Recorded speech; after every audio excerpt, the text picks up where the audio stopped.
All right, so today we're going to use a new form. This form is called intercept form.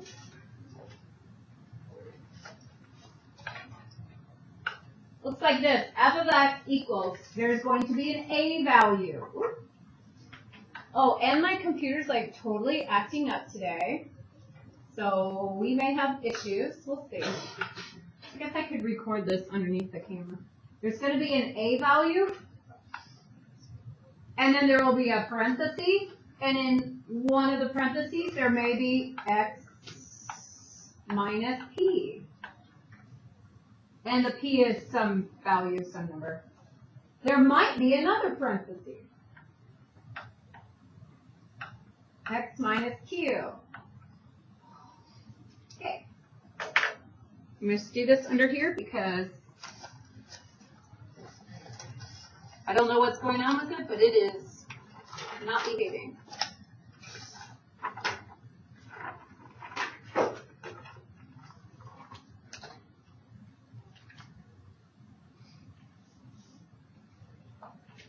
So yeah, f of x equals, there's an a value, then there's an x minus p, x minus q. And it may look slightly different than that. There's a few of them that you'll see are changed up in our assignment.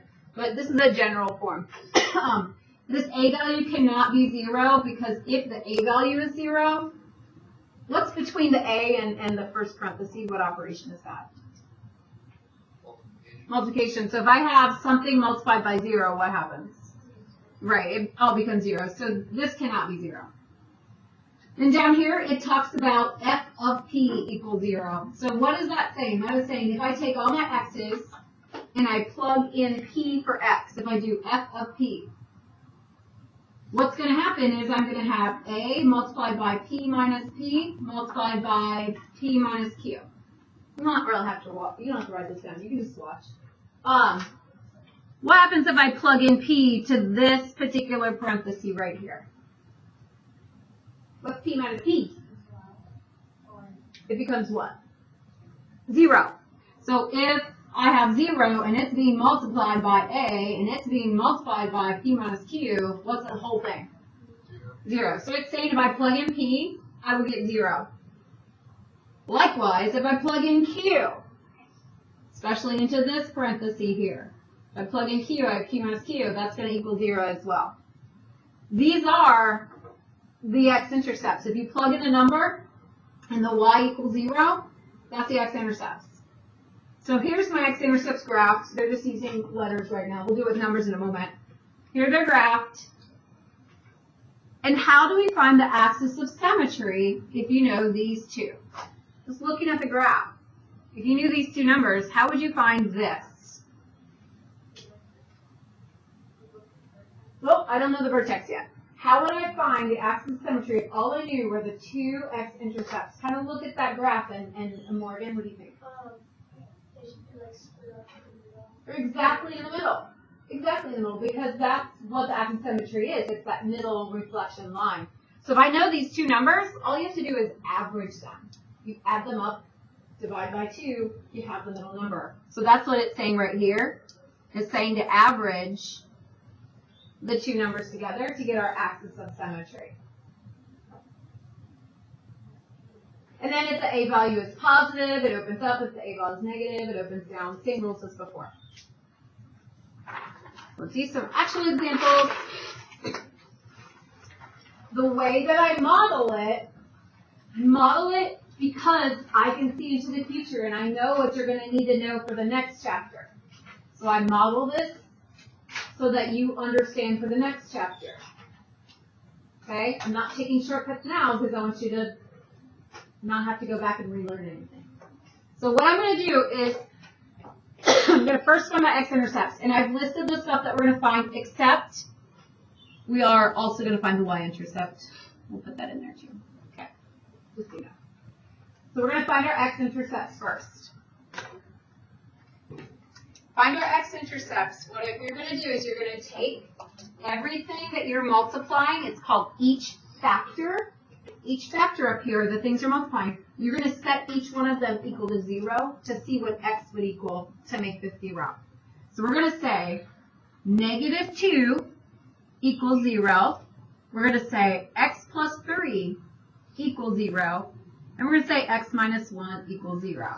So I'm setting each thing that's getting multiplied equal to 0. Each factor equal to 0.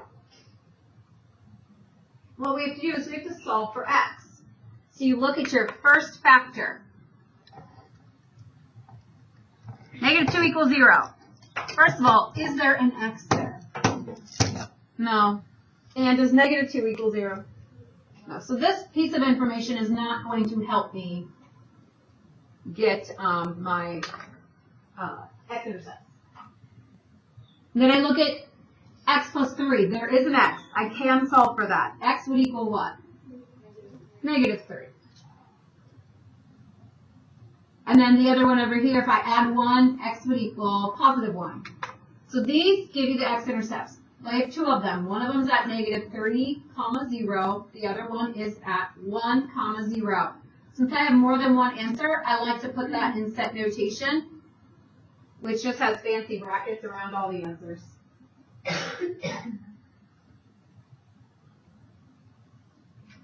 And right away, I'm going to go to my graph, and I'm going to plot those, negative 3, 0, and 1, 0. I already have my x-intercepts. So now we're going to find our axis of symmetry. Axis of symmetry is the middle of the x-intercepts, the average.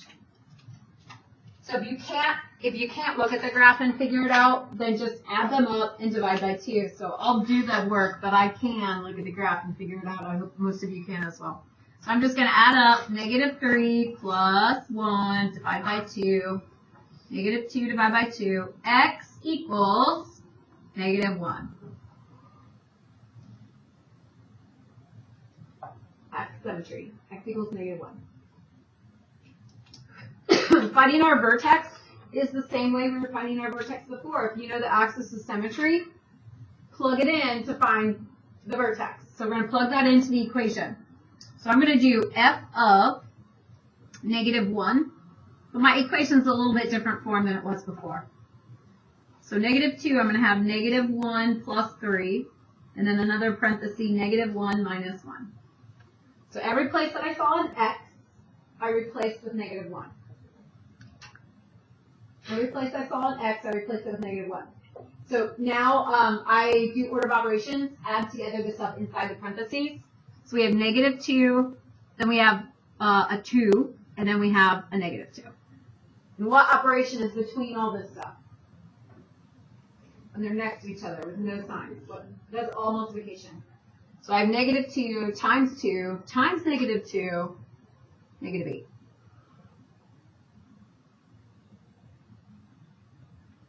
Just kidding. Positive 8. See if you're paying attention. 2 negatives. Big positive, correct?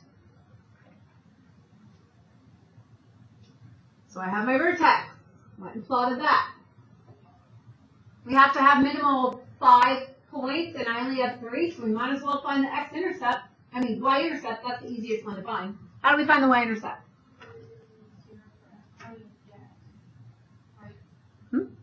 So I'm going to do f of 0. So in my equation, negative 2, parentheses, 0 plus 3, close parentheses, open parentheses, 0 minus 1. Simplify, negative 2 times 3 times negative 1. Positive 6. 0, 6. Oops, that's 7.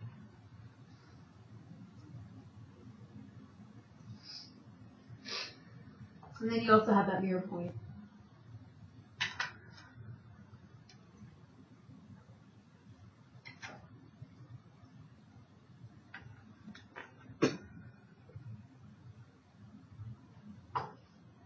And it says you can check your answers by using your graphing calculator, which we're not going to take time for right now because I know that they're right.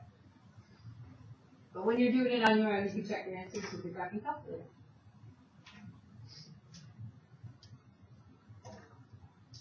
Try another one.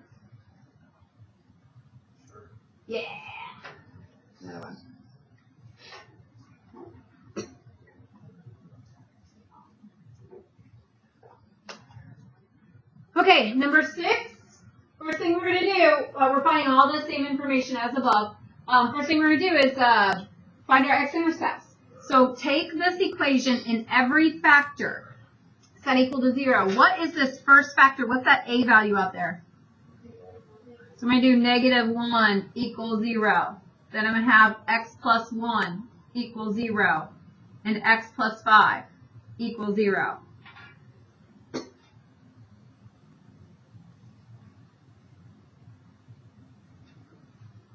So my x-intercepts. Can I solve for x with negative 1 equals 0? No, there's no x in that. The next one, x equals negative 1, 0, and then negative 5, 0.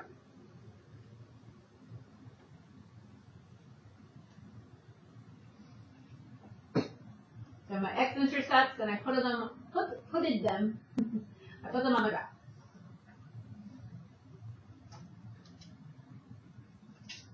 Seem a little bit easier than stuff we're doing? Or is it just that you're just getting that much better at it? Okay, so next is the axis of symmetry. And the axis of symmetry is add these two up, divide by 2. So I'm going to add together negative 1 plus negative 5 divided by 2. I'm averaging them. I'm finding the middle, which you could do by looking at it. X equals negative 30. I'm just writing down the work just in case you get stuck. You can see what I did.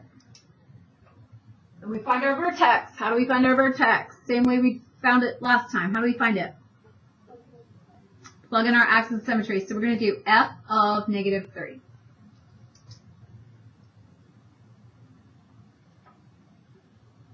So wherever you see an x, replace that with negative 30. I'm going to simplify.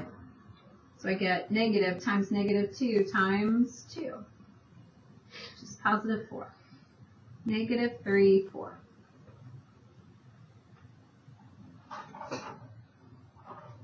Does this make sense that this graph is going to be opening down? Parabola is going to be reflected. Does that make sense? Why? There's a negative in front. Right. And then let's find our y-intercept, and we do that by f of 0.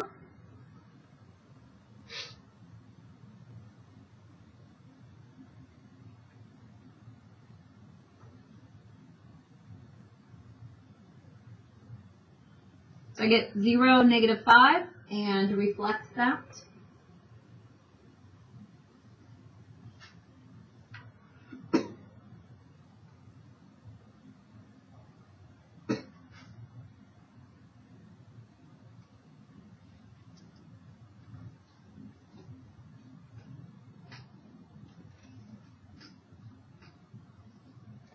So there's one more, and I want you to try working on it first without me to see if you're understanding this, and then we'll go over it. I want you to try that last one on your own to start. See what you don't understand. Try that last one.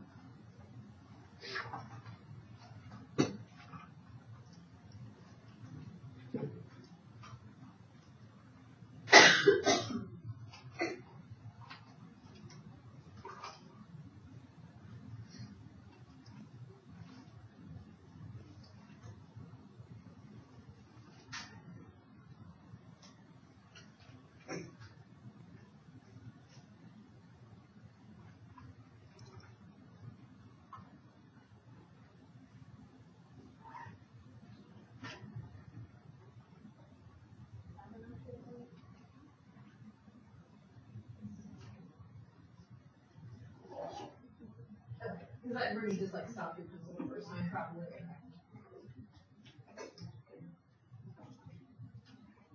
I don't think I'm not so at the top. Because actually, since this one doesn't have a stretch out bar,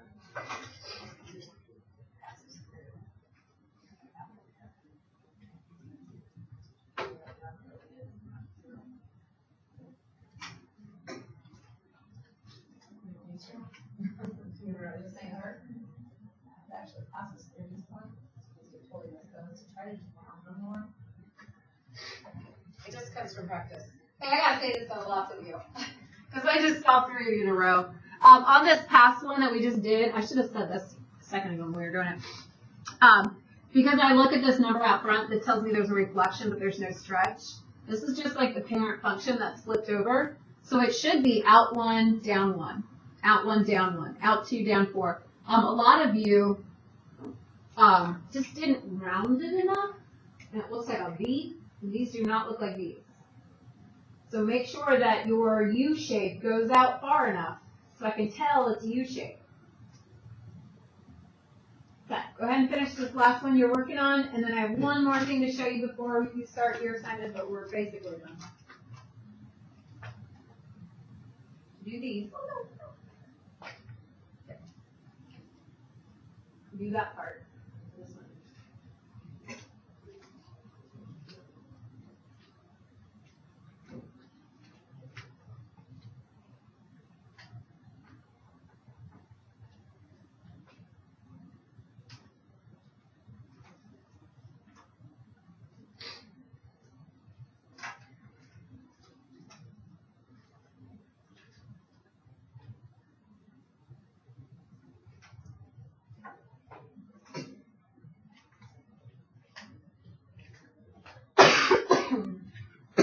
Excuse me. So I'm doing 1/4 equals 0, but that doesn't help me. X minus 6 equals 0. X minus 2 equals 0. 6, X is 2. So I have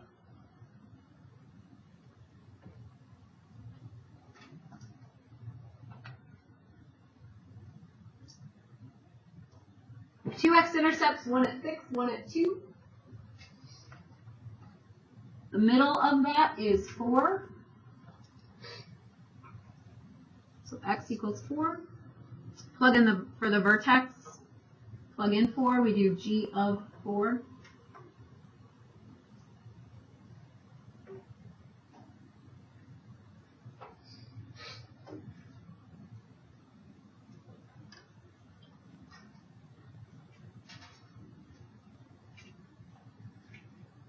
So I get 4, negative 1, y-intercept, plug in 0, g of 0.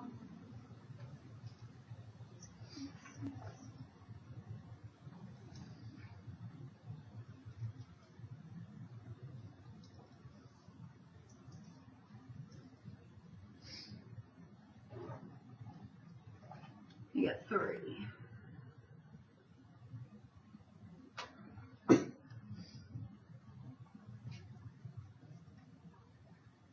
Okay, so you just need to repeat this process for your assignment tonight. I do want to warn you though, because we didn't have any examples that were kind of different, but there's a couple of them in your notes or in your assignment that's kind of different. I'm just going to throw up another example just right over here. We're not going to do the whole thing. Just look at the original. H of x equals x multiplied by x minus 4. You have something like this. Yeah, there's not 2 parentheses. It doesn't have to be 2 parentheses. You still start out by saying set everything equal to 0. So I'd start with x equals 0, and then x minus 4 equals 0. So what's my first x-intercept? At 0, 0. And then my second one would be at 4, 0. So they do have some in your assignment that have like just an x by itself out front. So you don't just cross out that number out front every single time. It just, we didn't have any that had x's in it in our notes. So I wanted to show you that. And then there's another kind that you'll get to, and you might have some questions, but that's what block day XH would be perfect for. Or, you know, ask me right before class starts too. The assignment is in the book. And you need graph paper, so I'll pass that out. I'm going to stop the video. You will see that it says you have to write down the y-intercepts, x-intercept, axis symmetry, and vertex for all of these.